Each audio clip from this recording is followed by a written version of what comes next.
Baik, Assalamualaikum warahmatullahi wabarakatuh. Waalaikumsalam warahmatullahi Jadi pada pertemuan kita kali ini kami akan membahas mengenai pembelajaran itu sendiri.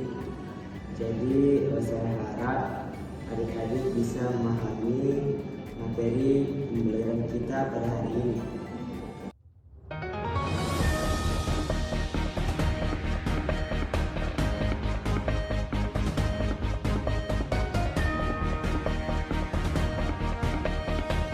Diketahui bersama bahwa pembelajaran berasal dari kata belajar, mendapat awalan pen dan akhiran an, menunjukkan bahwa ada unsur dari luar eksternal yang bersifat intervensi agar terjadi proses belajar.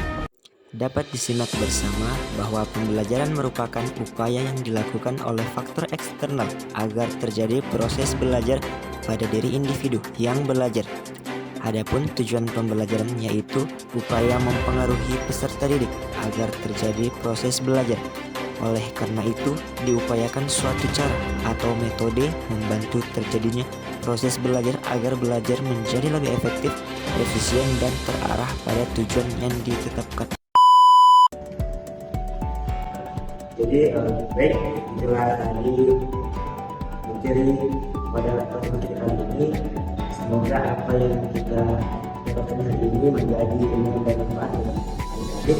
Pada saya ingatkan untuk minggu depan itu tugasnya itu naik presentasi dan kelompok. Jadi untuk kelompoknya itu bisa bagaimana kelompoknya siapa yang membuat kelompok sana bisa untuk pembahasan kita selanjutnya. Mungkin kita sampaikan dengan ucapan Assalamualaikum warahmatullahi wabarakatuh.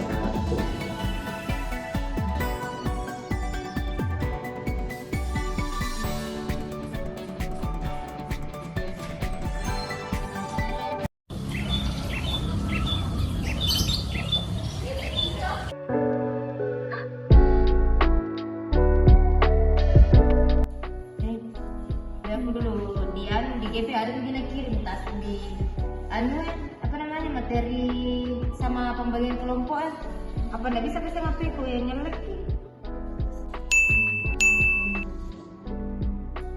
ada bilang kirim coba lihat wih lah iyo besok kerja nih supaya jadi cepat besok bawa laptopku baru kerja nih sama-sama oke?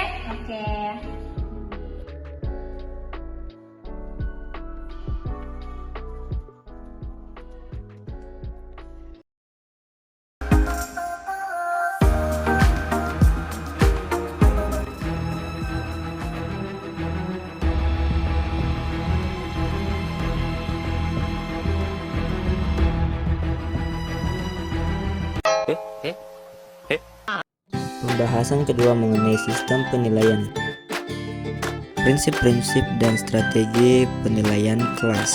Penilaian otentik adalah proses pengumpulan informasi oleh guru tentang perkembangan dan pencapaian pembelajaran yang dilakukan anak didik melalui berbagai teknik yang mampu mengungkapkan secara tepat bahwa tujuan pembelajaran dan kemampuan telah dicapai dan dikuasai. Adapun bagian-bagian prinsip-prinsip penilaian otentik. Yang pertama, proses penilaian harus merupakan bagian yang tak terpisahkan dari proses pembelajaran, bukan bagian terpisah dari proses pembelajaran. Yang kedua, penilaian harus menggunakan berbagai ukuran, metode, dan kriteria yang sesuai dengan karakteristik dan esensi pengalaman belajar. Yang ketiga, penilaian harus bersifat holistik yang mencakup semua aspek dari tujuan pembelajaran, kognitif, efektif, dan sensomotorik. Adapun tujuan penilaian kelas. Yang pertama, penelusuran, yaitu untuk menelusuri agar proses pembelajaran anak didik tetap sesuai dengan rencana. Yang kedua, pengecekan, yaitu untuk mengecek adakah kelemahan yang dialami anak didik dalam proses pembelajaran. Ketiga, pencarian, yaitu untuk mencari dan menemukan hal-hal yang menyebabkan terjadinya kelemahan dan kesalahan dalam proses pembelajaran. Keempat, penyimpulan, yaitu untuk menyimpulkan apakah anak didik telah menguasai seluruh kompetensi yang ditetapkan dalam kurikulum atau belum. Adapun fungsi penilaian kelas. Yang pertama, fungsi motivasi. Penilaian yang dilakukan oleh guru di kelas harus mendorong motivasi siswa untuk belajar. Yang kedua, fungsi belajar tuntas. Penilaian di kelas harus diarahkan untuk memantau ketuntasan belajar siswa. Yang ketiga, fungsi sebagai indikator faktor efektivitas pengajaran. Apabila sebagian besar atau semua siswa telah menguasai semua kemampuan yang diajarkan, maka dapat disimpulkan bahwa proses belajar mengajar telah berhasil sesuai dengan rencana. Adapun karakteristik penilaian kelas. A. Mengacu kemampuan penilaian kelas perlu disusun dengan dirancang untuk mengukur apakah siswa telah menguasai kemampuan sesuai dengan target yang ditentukan dalam kurikulum. B. Berkelanjutan. Penilaian yang dilakukan di kelas oleh guru harus merupakan proses yang berkelanjutan dalam rangkaian rencana pengajaran guru selama 1 semester dan tahun ajaran. C. Didaktis. Alat yang digunakan untuk penilaian kelas berupa tes maupun non-tes harus dirancang baik isi format maupun tata letak dan penampilannya agar siswa meningkatkan kegiatan penilaian. D. Menggali informasi. Penilaian kelas yang baik harus dapat memberikan informasi yang cukup baik bagi guru untuk mengambil keputusan dan umpan balik.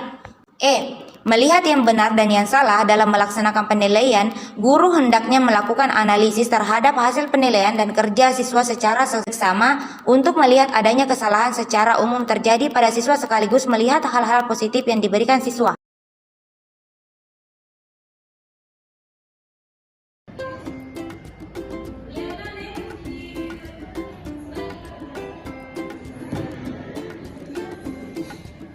Jadi tugas yang diberikan dosen terkait mengenai program tindak lanjut, yang dimana program tindak lanjut ini adalah serangkaian kegiatan atau langkah-langkah konkret yang dirancang dan dilaksanakan setelah suatu atau program tertentu selesai. Mungkin Saudari Emalia bisa membuat rancangan pembagian tugas mengenai materi terkait program tindak lanjut. Baik, untuk rancangan tugas KLP materi program tindak lanjut ada 2 poin pembahasan.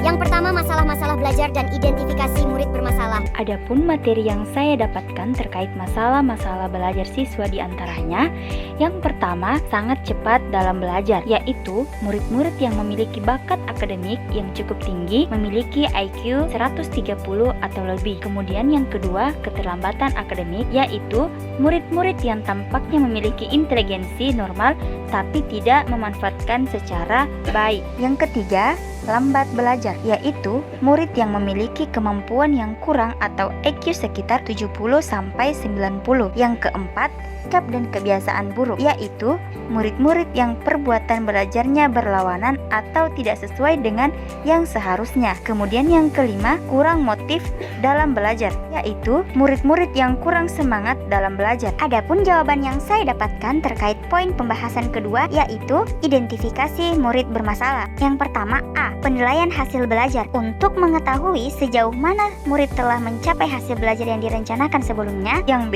Pemanfaatan hasil tes inteligensi. Belajar dipengaruhi oleh inteligensi atau kemampuan dasar semakin tinggi, kemampuan dasar semakin tinggi pula hasil belajar yang diperoleh. Kemudian C. Pengamatan. Ini digunakan guru untuk mengetahui keadaan masing-masing murid secara pasti apa saja murid yang melakukan kesalahan.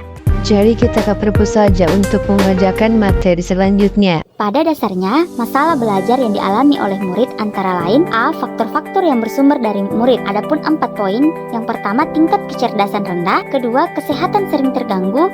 Ketiga, alat penglihatan dan pendengaran kurang fungsi dengan baik. Yang keempat, gangguan alat perseptual. Adapun faktor-faktor yang bersumber dari lingkungan keluarga, yang pertama kemampuan ekonomi orang tua yang kurang memadai, yang kedua anak kurang mendapatkan perhatian dan pengawasan dari orang tua, yang ketiga harapan orang tua terlalu tinggi terhadap anak, dan yang terakhir adalah orang tua pilih kasih terhadap anak. Kemudian adapun faktor yang bersumber dari lingkungan sekolah atau madrasah. Ada 4 poin. Yang pertama, kurikulum yang kurang sesuai. Yang kedua, guru kurang menguasai bahan pengajaran. Yang ketiga, metode pengajaran kurang sesuai. Yang keempat, alat dan media yang kurang memadai. Agar suatu saat ku berjumpa lagi